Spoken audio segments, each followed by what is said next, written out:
নমস্কার, আমার প্রিয় শ্রোতা বন্ধুরা, মিতাস পডকাস্ট থেকে আজ আমি আপনাদের শোনাবো শ্রীমতী আশাপূর্ণা দেবীর লেখা একটি ছোট গল্প, ঐশ্বর্য। শ্রীকুমার সিঁড়ি দিয়ে নেমে দালান পার হতেই চারিদিকে ভরে উঠল দামি এসেন্সের গন্ধে। গিলে করা আদ্যির পাঞ্জাবি গায়ে, চুনট করা মিহি ধুতির কোঁচা মাটিতে ছই ছই, পায়ে দামি চামড়ার গ্রাসিয়ান, রূপো বাঁধানো ছড়িটা হাতে নিয়ে দ্রুত গতিতে নেমে গেলেন শ্রীকুমার। রোজই যান, 18 বছর ধরে যাচ্ছেন। গোটা পৃথিবীটা যদি বা উল্টে যায়, শ্রীকুমারের নিয়ম কিন্তু উল্টবে না। নিয়মের ব্যতিক্রম নেই, সাজসজ্জারও কোনো পরিবর্তন নেই, হয়তো খেয়ালও হয়নি কোনোদিন।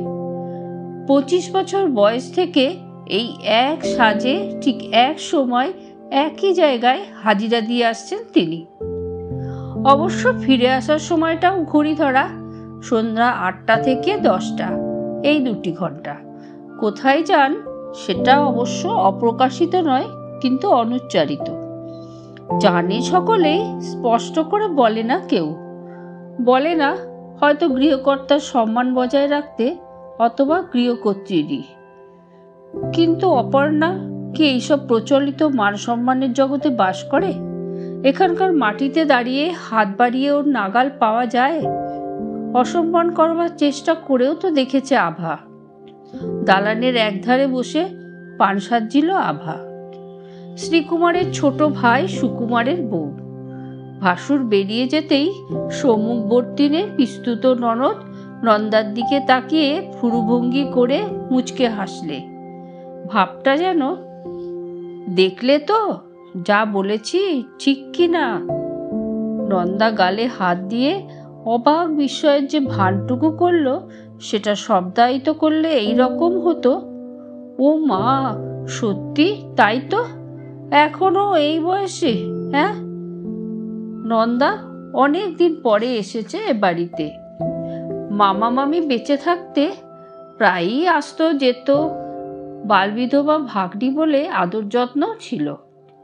মামাতো ভাইদের এত গরজ নেই, আদর যত্ন করে নিয়ে আসবে, এসো লক্ষ্মী, যাও বালাই, এই ভাব।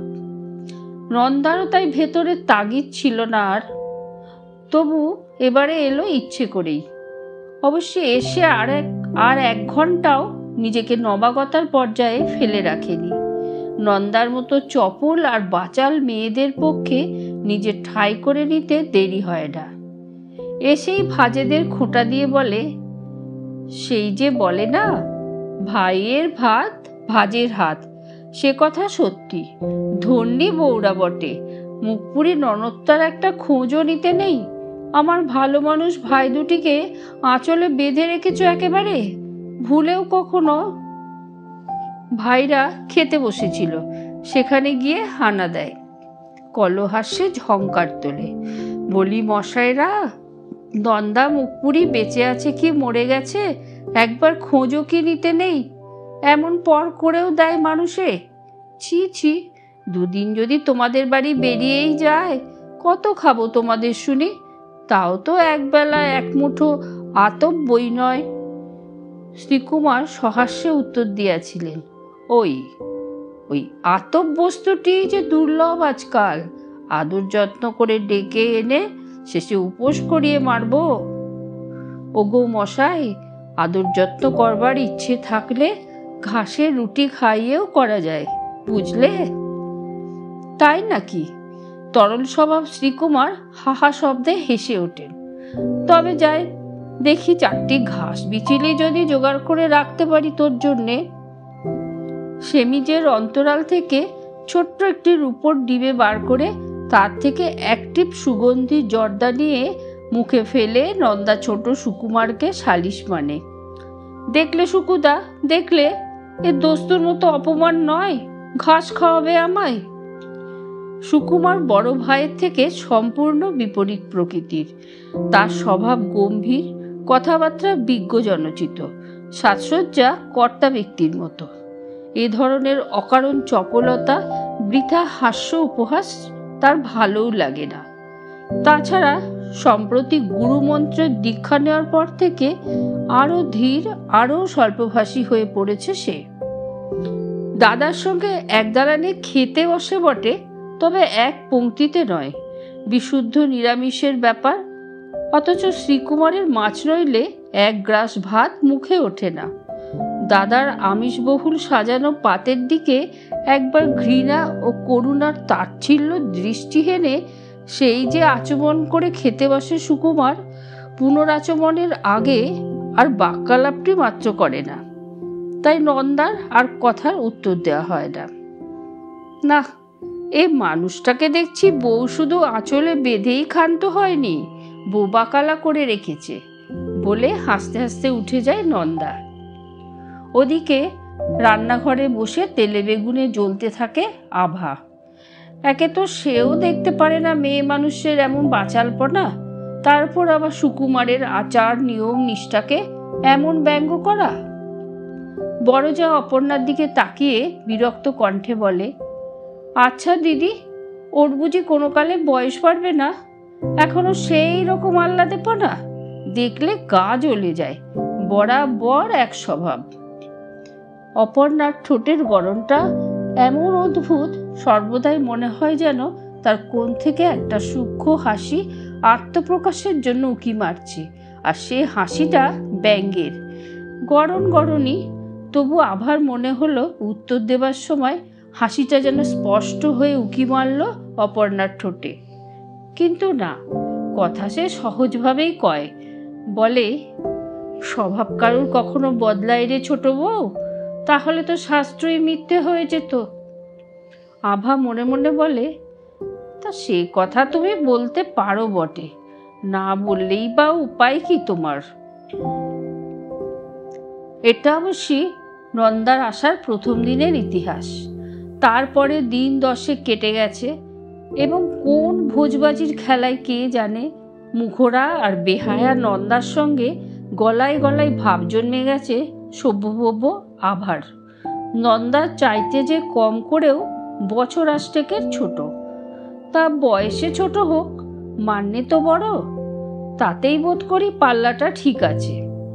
সারাক্ষণ হাসি ঠাট্টা ফিসফিস গুনগুনানির কামাই নেই। একত্রিত হবার উপলক্ষটা বেশিরভাগ সময়ই পান খাওয়া আর সুপুরি কাটা। পানটা এত অজস্র খায় নন্দা যে দিনে 5-7 বার বাটা নিয়ে না বসলে চলে না। তাতে আলিস্যি নেই ছোট বউয়ের। আজও সে বসেছে পান নিয়ে, আর নন্দা জাতি নিয়ে পা ছড়িয়ে বসে। দুজনের মুখেই রসাভাস। শ্রীকুমার বেরিয়ে যেতেই চোখে চোখে যে ইশারা হলো সেটা আর কারুর চোখে পড়ল না এই রক্ষে। ভাসুরের কীর্তিকলাপের কথা নিয়ে দুদণ্ড হাসাহাসি করবার জন্যে মনের মতো একটা লোক পেয়ে যেন বেঁচেছে আভা। বরের কাছে ভাসুরের নামে দুটো নিন্দে যদি বা চলে, হাসাহাসিটা কিছু আর চলে না সত্যি। ঝি দুটো পর্যন্ত এমন আর বুঝো, ওসব ইশারা ইঙ্গিতের ধার দিয়েও যায় না। বড়বাবু বলতে ভক্তি উতলে ওঠে তাদের। আর বাড়িতে যে মানুষটা দুবেলা 2 ঘন্টা সন্ধ্যান্নিক না করে জলগ্রহণ করে না, নিত্য গঙ্গা স্নান করে, বার ব্রতের নিয়মে উপবাসে মেয়ে মানুষকে ছাড়ায়, তার নামে সবাই বেজার। ওই যে বাসনপত্র ঘরদোরের পরিচ্ছন্নতা নিয়ে একটু টিকটিক করে সুকুমার, তার মতো শুধু নিজের দেহটিকে ফিটবাবু করে রাখাই তো কাজ নয় তার। তাছাড়া গাত্রদাহের কারণ কি একটাই, অপর্ণা। অপর্ণার ঠোঁটের কোণের ওই বিশেষ গড়নটা। কেন ওদিকে স্পষ্ট করে তাকাতে পারে না আভা? কেন অপর্ণার সামনাসামনি দাঁড়ালেই নিজেকে কেমন যেন ছোট, আর হ্যাঁ, মনের অগোচর কিছুই নেই, হেও মনে হয়। যেখানে অপর্ণাকেই লোকে বিদ্রূপ করতে পারত, সেখানে কিনা অপর্ণাই যেন অহরহ বিদ্রূপ করছে লোককে ওর এই অদৃশ্য হাসির সুতীক্ষ্ণ অস্ত্রে। ভাগ্যের যে লাঞ্ছনায় মেয়ে মানুষের মাটিতে মিশিয়ে থাকবার কথা, সেই লাঞ্ছনার কালির ছাপমাত্র পড়ে না অপর্ণার মুখে। এ দেখলে গা জ্বলে যায় না? কিসের সুখে অপর্ণার মনে অমন স্থির প্রসন্নতা? ভেবে ভেবে অস্থির অপ্রসন্ন হয়ে ওঠে আভা। কেন, অপর্ণা কি মনে করে তার স্বামীর গুণ কেউ বোঝে না? সংসার শুদ্ধ লোক সবাই এত ন্যাকা? তবে হ্যাঁ, ঘোষণা করে যে কেউ কিছু বলে না, সে নেহাত তোমার মানটুকু বজায় রাখতে। যাক, এতদিনে তবু বিষ হালকা করবার একটা শ্রোতা পাওয়া গেছে। যদিও মাঝে মাঝে নন্দার আদিক্ষেতা দেখলেও আবার হাড় পিত্তি জ্বলে ওঠে। যাকগে, সে তবু সয়ে নেওয়া যায়, কারণ আর যাই হোক, নন্দাকে তো সমীহ করতে হয় না। হাতের জাতিখানা নামিয়ে নন্দা ছোট্ট সেই রূপোর কৌটোটি খুলে বলে, এই বউ, খাবি নাকি একটু? ও বাবা, আভা সভয়ে বলে, সেদিন খেয়ে যা কাণ্ড কারখানা, তা দাও না হয় এক ফোঁটা। আবার না খিচুনি খায় তোমার ভাইয়ের কাছে। ইস, খিচুনি বই কি? নন্দা সযত্নে কৌটোটি হৃদয়জাত করে ঠোঁট উল্টে বলে, দেখিস, তোকে এই জর্দা ধরিয়ে ভাইকে দিয়ে সোনার কৌটো গড়িয়ে দিয়ে তবে আমি যাব। তাহলেই হয়েছে বলেই আবার থেমে যায়। অপর্ণা আসছে। বামন ঠাকুরের তদারকি সেরে কিছুক্ষণের জন্যে বোধ করি ছুটি মিলেছে। এই যে বড় বউ, নন্দা কলকলিয়ে ওঠে, হলো তোমার? বাবা, সারাক্ষণ যদি রান্নাঘরেই পচে মরবে, তবে আর বামুন রাখা কি করতে? কেন, ও কিছু রাঁধতে জানে না? জানবে না কেন, আমার বাতিক বলে একটু হেসে অপর্ণা সিঁড়ির দিকে পা বাড়ায়। এ সময়টা সে ওপরেই কাটায়, বইটই পড়ে, আবার নেমে আসবে রাত 10টায়। শ্রীকুমার ফিরবেন, ছেলেদের মাস্টার বিদায় হবে, সুকুমারের পূজা পাঠ শেষ হবে, খাওয়া দাওয়ার হৈ হৈ পড়ে তখন। হঠাৎ দুই সখীর চোখে চোখে ইশারায় বিদ্যুৎ খেলে গেল। সে বিদ্যুতের ষড়যন্ত্রের আভাস। নন্দা একটা হতাশ নিঃশ্বাস ফেলে আক্ষেপের ভঙ্গিতে প্রশ্ন করে, ওপরে গিয়ে এখন আর কি করবে বউ? আভা মুখ হেঁট করে পানের বাটার মধ্যে কি যে খুঁজতে থাকে কে জানে। অপর্ণা ননদের প্রশ্নে 1 সেকেন্ড চুপ করে থেকেই বলে, কি আর করব, কড়ি বর্গা গুনব। তা একরকম তাই প্রায়। কুমারদারে কি আক্কেল বাবু, একদিন সন্ধেবেলা বাড়ি থাকতে নেই? অদৃষ্ট হাসিটা বোধহয় অদৃষ্ট নেই আর। আভা চোখ তুলবে কি করে, তাই মশলাই খুঁজতে থাকে। এটা বোধহয় একেবারে নতুন দেখছো না ঠাকুরজি? ভারী ভালো মানুষের মতো প্রশ্ন করে অপর্ণা। নন্দা অপ্রতিভ মুখের উপর টেনে আনা হাসি হেসে বলে, আহা, সে আগের কথা ছেড়ে দাও। ছেলে বয়সে অনেকেই অমন আড্ডা টাড্ডা দিয়ে বেড়ায়। এখন যাই হোক, বয়স হয়েছে, সংসারের 5টা কর্তব্য রয়েছে। এই যে ধরো না, এক গাদা টাকা দিয়ে ছেলেদের মাস্টার রাখা। টাকা না হয় আছে, তাহলেও মা লক্ষ্মী তো, হেলা ফেলার জিনিস নন। সন্ধেবেলাটা বরং ছেলেদের পড়া টড়াগুলো বলে দিলে ওই মোটা লোকসানটা বাঁচে। অপর্ণা যেন হঠাৎ পথের মাঝখানে হাতে চাঁদ পেয়ে গেছে। মহৎ সাহেব বলে, ও মা, সত্যি তো ঠাকুরজি, এত বড় লোকসানটা কোনোদিন চোখেই পড়েনি। রোসো, আজই এর একটা বিহিত করছি। ও মা, তা বলে যেন আমার নাম করো না। পাগল, তাই কখনো করি? নন্দা হঠাৎ যেন খুকি হয়ে গেছে।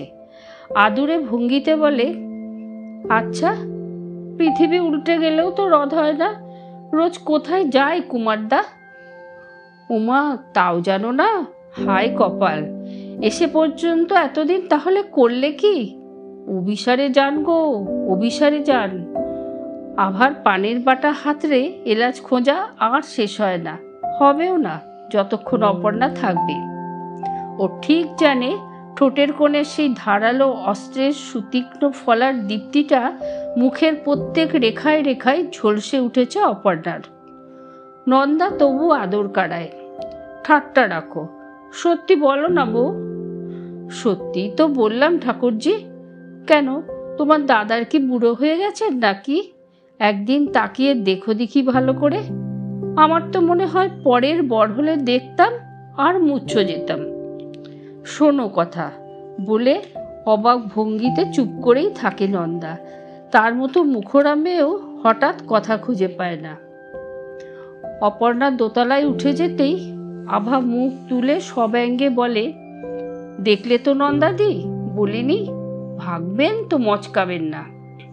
তাই দেখছি, বিকেলবেলা তো দেখি নিজে হাতে বরের ফর্সা পাঞ্জাবি, কোচানো ধুতি, জুতো, ছড়ি, এসেন্স, পাউডার সব গুছিয়ে রেখে আসে।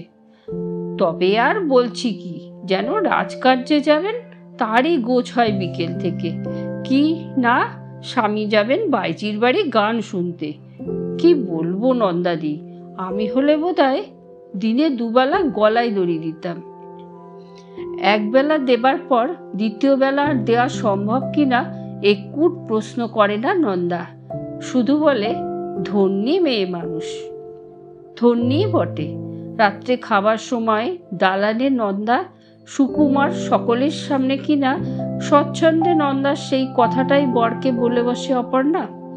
আর তাও দিব্যি গম্ভীরভাবে বলে কিনা, দেখো মাস্টারমশাইকে কাল জবাব দিয়ে দিও।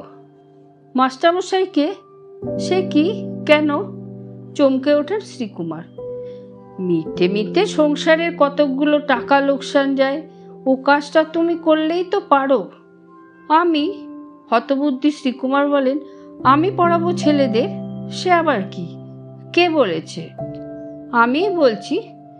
দুধের বাটিটা পাতের আরো কাছে এগিয়ে দেয় অপর্ণা। কেন, অত অবাক হবার কি আছে? বিয়ে পাশও তো করেছিলে এক সময়। শ্রীকুমার অবাক, উত্তেজিত ভঙ্গিতে বলেন, সেই সব এখনো আমার মনে আছে? বাহ, নেই বুঝি? বড্ড যেন হতাশ হয়ে পড়েছে অপর্ণা। তবে আর কি হবে, ভাবলাম যদি সংসারের কিছু সাশ্রয় হয় তোমার দ্বারা। এতক্ষণে শ্রীকুমার অনুভব করেন এটা সম্পূর্ণ ঠাট্টা, কারণ সাংসারিক সমস্ত খরচের দায় একা শ্রীকুমারই বহন করেন, এটাই তার নীতি। অপর্ণার পরিহাসের ধরনটাই অমনি ঠান্ডা, শান্ত, গম্ভীর। ওদিকে আভার ইচ্ছে করে চিনির বোতলটা ঘরের বাইরে থেকেই ছুঁড়ে দেয়, আর নন্দা যেন মাটিতে মিশিয়ে যায়। সুকুমার অবশ্য নিথর, সে আচমন করে খেতে বসেছে, হা হু করবার কোনো উপায় নেই। রাত্রে খাটে পা ঝুলিয়ে পাশাপাশি দুজনে বসে। শ্রীকুমার স্ত্রীর মুখটা নিজের দিকে একটু ফিরিয়ে নিয়ে বলেন, আমাকে কাজের লোক করে তোলবার অত চেষ্টা কেন? ভালোই তো, অকেজো লোককে কেউ মানে? কেউ না মানুক, একজন মানলেই যথেষ্ট। বাহ, তাই বা মানতে যাবে কেন সে? কি দায় তার? বলে নিজেই সে অপমানের জ্বালায়। কি কি বললে? শ্রীকুমার চমকে উঠে বলেন, কি বলতে গিয়ে থামলে? কিছু না, সরো, শুই। সরে বসে জায়গা করে দেন শ্রীকুমার। মিনিট খানেক চুপ করে থেকে গভীর সুরে ডাকেন, অপর্ণা। গায়ে হাত রাখতে সাহস হয় না, রাখেন মাথার ওপর। অপর্ণা। সত্যই কি অপমানিত হও অপর্ণা? কেন কোনোদিন বুঝতে দাও না তবে? আমি তো কতদিন চেষ্টা করতে চেয়েছি অভ্যাসের নেশা ছাড়তে, তুমি তো হেসে উড়িয়ে দাও সে কথা, ঠেলে পাঠিয়ে দাও হাতে করে সাজিয়ে। কেন করো? কেন এত প্রশ্রয় দাও? কি মুশকিল! অপর্ণা ঘুমের ভান ছেড়ে উঠে বসে, অধরের কোণে উঁকি দেয় সেই তার অদৃশ্য অস্ত্র। বলে, কেন করি? ও মা, জীবে দয়া বলে একটা কথা বাংলা ভাষায় আছে কি নেই? দয়া? ও! শ্রীকুমার আহতভাবে বলেন, আমার উপর দয়া করেই তাহলে? না, তোমাকে নিয়ে আর পারা গেল না। তুমি কি আমার কাছে সামান্য একটা জীব মাত্র? বরং শিব বলো। দয়া সেই বেচারা প্রাণীটার উপর, তোমার সেই বিরহিণী, চাতকিনী, চিরাশ্রয় প্রার্থিনী, আরও কি সব যেন ভালো ভালো বলো না গো, মনে পড়ছে না সব, যে তোমার আশায় পথ পানে চেয়ে চেয়ে হাঁ করে বসে থাকে। অনেক বছর আগে নতুন বিয়ের পর দৈবক্রমে প্রাপ্ত ওই ধরনের স্বাক্ষর সম্বলিত একখানা চিঠি অপর্ণাকে স্বর্গ থেকে আছড়ে ফেলেছিল মাটিতে। কিন্তু না, সে আঘাত কাউকে জানতে দেয়নি অপর্ণা। সমস্ত ব্যাপারটা নিজের হাতে তুলে নিয়েছিল। তার ব্যবস্থাতেই 18 বছর ধরে এই নিয়মে চলে আসছেন শ্রীকুমার, সুখী, পরিতৃপ্ত, কৃতজ্ঞ। মনে পড়ে না বয়স বাড়ছে, মনে পড়ে না কেউ কিছু ভাবছে। তবে সেই চিঠির ভাষাটা আজও কৌতুকের যোগানদার হয়ে আছে অপর্ণার। যখন তখন উদ্ধৃত করে স্বামীকে খেপায়। শ্রীকুমার আরও মিনিটখানেক চুপ করে থেকে গভীর সুরে বলেন, তোমার মনে সত্যিকার কষ্ট দিয়ে আমি কিছু করতে পারি এ তোমার বিশ্বাস হয় অপর্ণা? এই দেখো রাত দুপুরে কি পাগলামি। না অপর্ণা, কথা চাপা দিও না, বলো তুমি ঠিক করে। হঠাৎ ঠোঁটের গড়নটা কি বদলে গেল অপর্ণার? অত কোমল আর কাঁপা কাঁপা দেখাচ্ছে কেন? বিশ্বাস হবে এই কি তোমার বিশ্বাস? না, আর তাই তো নিশ্চিন্ত থাকি অপর্ণা। তবু মাঝে মাঝে মনে হয় তুমি কেন জোর করো না, তুমি কেন সম্পূর্ণ করে নিজের কাছে কেড়ে রাখো না? তোমারই তো দাবি। কি জ্বালা, সাত করে বলছি পাগলামি। আরে মশাই, গাছের ওপর অধিকার সাব্যস্ত করতে গাছের শিকড় শুধু উপড়ে ঘরে পুড়ে রাখাই কি বুদ্ধিমানের কাজ? সবটা দখল করব এত সর্বগ্রাসী ক্ষুধা আমার নেই বাবু। কিন্তু কি হবে আজ? ঘুমটুম বন্ধ। কাল সকালে বামুন ঠাকুর আসবে না, বুঝলে মশাই, বিস্তর কাজ। অর্থাৎ এসব কথাই জবনিকা ফেলো। কিন্তু শ্রীকুমার আজ কেমন যেন অধীর, এত শীঘ্র এ আলোচনা বন্ধ করতে নারাজ। হঠাৎ বলে ওঠেন, আমার আচরণ তোমার পক্ষে অসম্মানকর এ কথা কোনো সময় যে না ভাবি তা নয় অপর্ণা। তবু তোমার প্রশ্রয় সে ভাবনা আর দাঁড়াতে পায় না।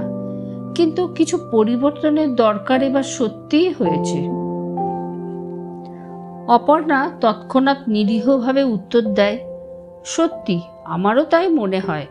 ভাবছি এবারে দর্জি এলে তোমার পাঞ্জাবির বদলে গোটা কতক বেনিয়ান করতে দেব। শ্রীকুমার অবাক বিস্ময়ে বলেন, তার মানে? কিছুটা পরিবর্তনও হয় তাহলে? আহ, সেই তোমার ঠাট্টা। তুমি কি ভাবো কাঞ্চনকে ত্যাগ করা আমার পক্ষে? ছি! অপর্ণার তীক্ষ্ণ ধিক্কারে থমকে চুপ করে যান শ্রীকুমার। সেই অপ্রতিভ মুখের দিকে তাকিয়ে থাকতে থাকতে হাসির ঝিলিক ফুটে ওঠে অপর্ণার মুখে। স্বভাবসিদ্ধ ভঙ্গিতে বলে, আমারই নয় সতীন কাটা, মরে গেলে হরির লুট দেব। তুমি ও কথা বললে কি বলে? তোমার চিরাশ্রিতা দাসী না? শোবার ঘরে পাট করা একখানা কম্বলের ওপর বসে সুকুমার অধ্যাত্ম সাধনার প্রথম সোপান না ওই গোছের কি একটা লম্বা চওড়া নামওয়ালা বই নিয়ে ওল্টাচ্ছিল। আভা ঘরে ঢুকতেই প্রশ্ন করে, মাস্টার ছাড়ার কথাটা কি হলো বুঝলাম না। ঢং ঢং, সব ঢং। আভা ঠোঁট উল্টে সন্ধ্যার ঘটনাটা সংক্ষেপে বর্ণনা করে বলে, স্বামীর স্বভাব খারাপ হওয়াটা যে একটা বাহাদুরি, সেটা এই বাড়িতে এসে দেখছি বাপু। আমার তো ভাবলেই মাথা কাটা যায়। কি করব বড় ভাই, নিরুপায়। গুরুদেব গুরুদেব। পাট করা কম্বলটা ছড়িয়ে শুয়ে পড়ে সুকুমার। আজ রবিবার, কিচ্ছু সাধনের প্রশস্ত দিন। আজ আর বিছানায় শোবে না। অবশ্যই সংসারের বড় ঝড়টা সম্পূর্ণ মাথা পেতে না নিয়ে যদি কেবলমাত্র বয়সের হিসেবে বড়ত্বটা দাবি করতেন শ্রীকুমার, কে জানে সুকুমার কতটা নিরুপায় হতো। যাই যাই করেও আরো কিছুদিন রয়ে গেল নন্দা। কথা ছিল ওর ভাসুর পয়সা নিয়ে যাবে, তার আর পাত্তা নেই। অগত্যা নন্দা নিজেই সচেষ্ট হয়, যখন তখন বলে, কই গো, পাপ বিদেয় করবার একটা ব্যবস্থা করো। সুকুমার প্রত্যেক বিষয়ে নিরপেক্ষ মাত্র। সে নীরবেই থাকে। শ্রীকুমার বলেন, কেন, জলে তো আর পড়ে নেই, সে বেটা নিতে এলো না, তুই যেচেই বা যাবি কেন, থাক না আরো কিছুদিন। ওদিকে ভাড়ার ঘরে বসে আভা দাঁতে দাঁত ঘষতে থাকে, মনে মনে বলে, তা থাকবে বই কি, অমন একটি রঙ্গিনী মনমজানি বেওয়ারিশ জীব বাড়িতে থাকলে সুবিধেই হয় তোমাদের। আমার একটারে থাকলে কবে ঝেঁটিয়ে বিদেয় করতাম। সখিত্বের সরসতা অনেক দিন শুকিয়েছে, আলোচনার বিষয়বস্তুতে আর নতুনত্ব নেই। তাই আজকাল যুবতী নন্দার অটুট স্বাস্থ্য আর অহেতুক চাপল্য তার গায়ে অহরহ যেন বিষ ছড়ায়। নন্দাও অবশ্য আমল পায় না বলে তেমন ঘেঁষে না, যাবার জন্য ব্যস্ত হওয়ার সেও বোধ করি একটা কারণ। তাছাড়া শুনেছে ছোট জায়ের শরীর ভালো যাচ্ছে না, এ সময় গিয়ে পড়তে না পারলে ভবিষ্যতে কত কথা শুনতে হয় কে জানে। অবশেষে অপর্ণাই একদিন তুলল কথাটা, বলল, ঠাকুরজি ব্যস্ত হচ্ছে, পরশু তো রবিবার রয়েছে, রেখে এসো না ওকে শ্রীরামপুরে। কাকে বলছো, আমাকে নাকি? শ্রীকুমার খেতে খেতে মুখ তোলেন।